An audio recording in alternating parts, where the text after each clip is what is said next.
Hi friends, ఈరోజు మనం episode already చూసాం కాబట్టి ఎపిసోడ్లో లైట్గా టచ్ చేసుకుంటూ లైవ్ కూడా మాట్లాడుకుంటూ అలాగే కామనర్ అడుగు పెట్టబోతుంది రేపు హౌజ్లోకి.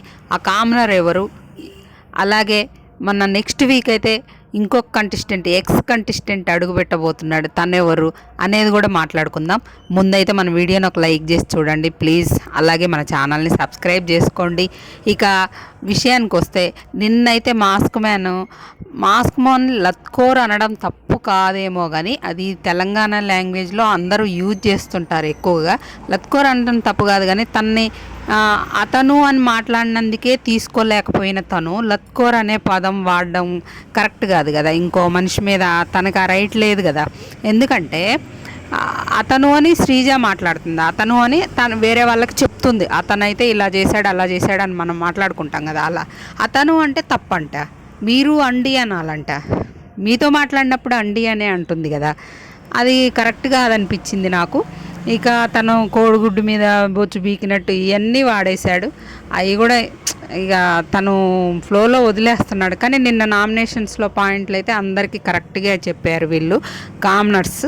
అలాగే శ్రీజ కూడా మంచి డెసిషన్ తీసుకుంది. ప్రియాని నామినేట్ చేసే విషయంలో కానీ హరీష్ని అయితే నామినేట్ చేయలేదు ఆమె, కానీ వేరే దగ్గర గొడవైంది వాళ్ళకి.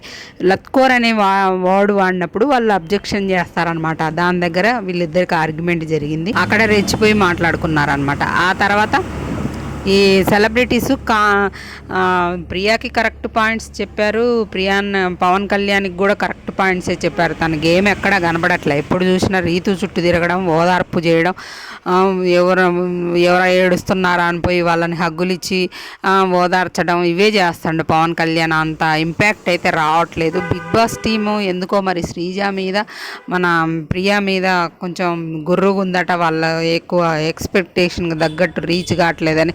ఇంకేం చేస్తారు స్వామి, వాళ్ళంతా కంటెంట్ అంతా వాళ్ళ నుండే వస్తుంది. నెగిటివ్ కంటెంట్ అంతా వాళ్ళే నెగిటివ్ అవుతున్నారు బయట. ఇంకేం కంటెంట్ ఇస్తారు వాళ్ళు?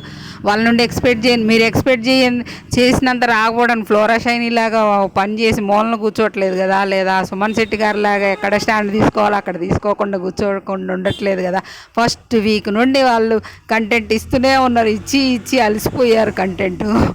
ఆ నెగిటివ్ కంటెంట్ బయట బ్యాడ్ అవుతున్న కంటెంట్ ఇస్తున్నారు కదా, వాళ్ళ కంటెంటే ఎక్కువ వేస్తున్నావుగా నువ్వు కూడా. అందువల్ల వాళ్ళు బ్యాడ్ అయ్యేసరికి వాళ్ళే వెళ్ళిపోతున్నారు కదా వీక్ ఒకళ్ళు. ఇంకేం కంటెంట్ వస్తుంది సారు. ఇక అందువల్ల కామనర్స్ని దింపుతున్నారట. మరి కామనర్స్, అలాగే కంటెస్టెంట్స్, అలాగే సెలబ్రిటీస్, ఇంకా చాలామంది లిస్ట్ అయితే మీకు నేను ఒక వీడియోలో చేసి చెప్పాను. ఎవరైనా చూడకపోతే వెళ్ళి చూడండి ఎవరెవరు వస్తున్నారు అనేది. పక్కాగా అయితే రేపు ఒక కామనర్ వస్తుందని చెప్పా కదా. కామనర్ ఎవరో కాదు, నిఖిత రేపైతే హౌస్లోకి అడుగు పెట్టిద్ది. ఈరోజు ఏం ఉండదు మీకు.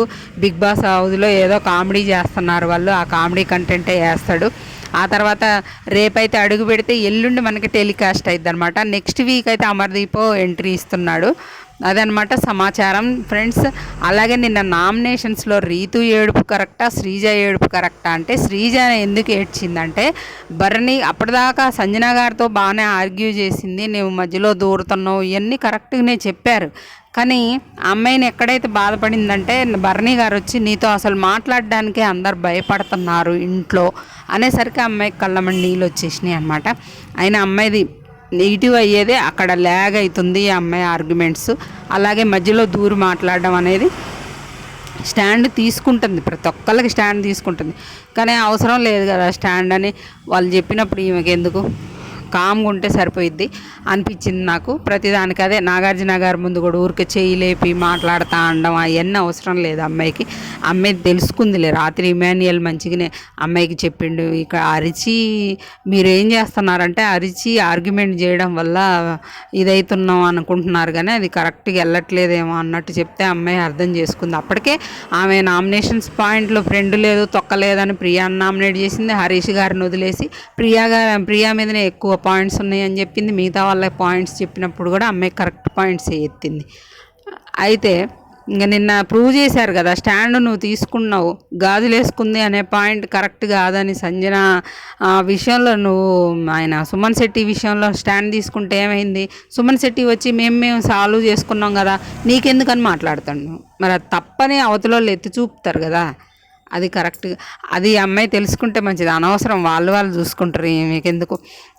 అలాంటి విషయాల్లో పోబట్టే కదా అమ్మాయి బ్యాడ్ అవుతుంది బయట. అందువల్ల తెలుసుకుంటే మంచిది. మంచిగా నిన్న పాయింట్స్ సంజన గారు అమ్మాయికి చెప్పాల్సిన పాయింట్స్ అన్నీ చెప్పినావు, కరెక్టే. మరి అమ్మాయి చెప్పేవి కూడా మీరు వినాలి కదండి, పోయి అక్కడ కూర్చుంటే ఎలా? ఆమె కూడా సంజన గారు కూడా అందరు నామినేషన్ చేసేసరికి బయట కూర్చొని ఏడ్చింది, వాళ్ళు గొడవలు పెట్టుకుంటుంటే డ్యాన్స్ చేసింది. అదే వీళ్ళైతే అలా చేస్తే ఎంత శాడిజం చూడండి, వాళ్ళు గొడవ పెట్టుకుంటుంటే ఈమె డ్యాన్స్ చేస్తుంది అనేవాళ్ళు కదా. ఏడుస్తుంది సంజన గారు, ఎన్నిసార్లు ఏడ్చింది. తనూజ అయితే ఇక మాటికి ఏడ్చి అలిగి అన్నీ చేస్తుంది. రీతు అయితే ఇక అవసరం లేకపోయినా ఏడుస్తుంది. అమ్మాయి ఒకసారి ఏడ్చేసరికి బయట నెగిటివ్ చేస్తున్నారు మహానటి అని. అమ్మాయి అందరూ నీతో మాట్లాడడానికి ఇంట్లో ఎవరు ఒప్పుకోవట్లేదు, భయపడుతున్నా అనేసరికి అమ్మాయి ఏడ్చింది కదా, అర్థం చేసుకోవాలి. పవన్ కళ్యాణ్కి కరెక్ట్ పాయింట్సే చెప్పారు, అందరికీ కరెక్ట్. ప్రియాకి శ్రీజాకి కూడా తప్పు పాయింట్లు ఏం చెప్పలే, వాళ్ళు కరెక్ట్ పాయింట్లే చెప్పారు. కానీ అమ్మాయికి అన్ని పాయింట్లు చెప్పినప్పుడు అమ్మాయి చెప్పి కూడా అమ్మాయి ఆర్గ్యూ చేసుకోవాలి కదా, వినాలిగా.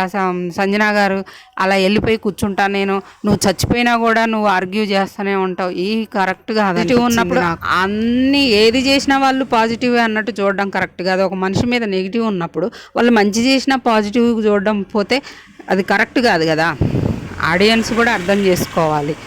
ఇక పిఆర్లు వీళ్ళు స్టంట్స్ బాగానే చేస్తున్నారు బయట, అది కరెక్ట్ కాదు. మనుషుల్ని బ్యాడ్ చేయాలంటే వాళ్ళు తప్పు చేసినప్పుడు మాట్లాడండి, చెయ్యండి. కానీ వాళ్ళు మంచి చేసినా కూడా దాంట్లో నెగిటివ్ వెతికి చేస్తుంటే అది కరెక్ట్ కాదని నా అభిప్రాయం. ఫ్లోరా గారికి నిజంగా ఏ విధంగా కంటెంట్ లేదా, ఆమె నుండి ఒక వర్క్ చేసే విషయంలో పర్ఫెక్ట్గా చేస్తున్నారు, కామ్గా ఉంటున్నారు తప్ప తన నుండి ఏ కంటెంట్ లేని తనని హౌస్లో ఉంచుకుంటూ ఏదో ఒక good or bad, negative or positive content ఇచ్చే వాళ్ళు బయటికి వెళ్ళిపోతున్నారు. ఆడియన్స్ కూడా ఆలోచించుకొని ఓట్స్ వేయాలి, వాళ్ళ మీద కోపం వీళ్ళ మీద కోపం అలా కాకుండా.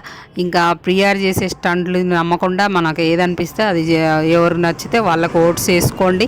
అలాగే ఈ వారం డబుల్ ఎలిమినేషన్ పెట్టే అవకాశం ఉంది. ఒక కామనర్, ఒక సెలబ్రిటీ అయినా వెళ్ళిపోవచ్చు, లేదా ఇద్దరు కామనర్స్ అయినా వెళ్ళిపోవచ్చు. ఎందుకంటే ఎక్కువ మందిని హౌస్లోకి తీసుకొచ్చే ఛాన్సెస్ ఉన్నాయి కాబట్టి డబుల్ ఎలిమినేషన్ పెట్టినా ఆశ్చర్యపోనక్కర్లేదు. అందులో ప్రియా, పవన్ కళ్యాణ్, రీతు వీళ్ళు ముగ్గురులో ఇద్దరు డబుల్ ఎలిమినేషన్ పెడితే ఇద్దరు వెళ్ళిపోతారు, లేదా సింగిల్ ఎలిమినేషన్ అయితే ప్రియా అయితే ఖచ్చితంగా ఈ వారం ఎలిమినేట్. కామనరే ఈ వారం కూడా ఎలిమినేట్ అయ్యే అవకాశం ఉంది. కాబట్టి మీ ఫేవరెట్ ఎవరో, మీకు నచ్చిన కంటెస్టెంట్స్కి ఓట్స్ వేసుకోండి. వాళ్ళు చెప్పిన వాళ్ళు చేసే స్టంట్స్ నమ్మకుండా వాళ్ళకు ఓటు వేయాలి, వీళ్ళని పంపించాలి అని మీరు అనుకోకుండా మీ ఫేవరెట్కే మీరు ఓట్లు వేసుకోండి ఫ్రెండ్స్.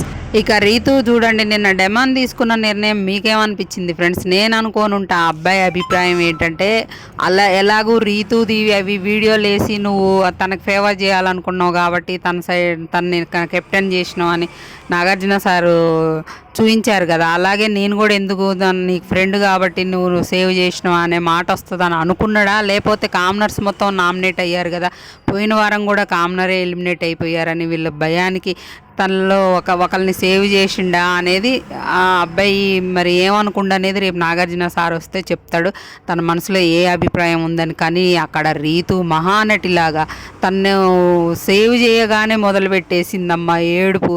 అరే నువ్వు నన్ను సేవ్ చేస్తా అనుకున్నారా అని పైకి చెప్పకుండా, అరే నన్ను ఎలా వదిలేసావురా, అలా ఎలా వదిలేస్తావురా, నా గుండె పగిలిందిరా, నువ్వు అలా ఎలా చేసావురా అనుకుంటూ ఆ అబ్బాయిని ఒక గంటలు వీళ్ళ పిచ్చి లవ్ ట్రాక్ అస్సలు బాగాలేదు. అసలు ఆ పవన్ కళ్యాణ్ ఓదార్చటం ఎంత అసలు ఏ మాత్రం కూడా మంచిగా అనిపించలేదు. ఆ డెమాన్ని సాధించి వదిలిపెట్టింది అనుకోండి. అసలు ఈమెకు అలవాటంట అలగడం, ఎవరన్నా వచ్చి ఓదార్చాలంట. అదే హరీష్ గారు చెప్తున్నారు, ఈమెకు అలగడం, అలిగితే ఇంకొకరు పోయి ఓదారిస్తే అప్పుడు కూల్ అయిద్దంట. ఇదేమి గోలో, ఇదేమి చెత్తో బిగ్ బాస్లో అనిపిస్తుంది. మరీ ఓవర్ అయిపోతున్నారు. ఆ పవన్ కళ్యాణ్ ఎక్కడెక్కడో, ఆ డెమాన్ వచ్చి ఎక్కడెక్కడో చేతులేసి కూర్చుంటాడు. ఆ ఎపిసోడ్లో చూడండి, అది కూడా బాగాలేదు, నాకు అస్సలు నచ్చలేదు. అంతే ఫ్రెండ్స్, మరొక వీడియోతో మళ్ళీ కలుద్దాం. వీడియో నచ్చితే ఒక లైక్ చేయడం మాత్రం మర్చిపోకండి.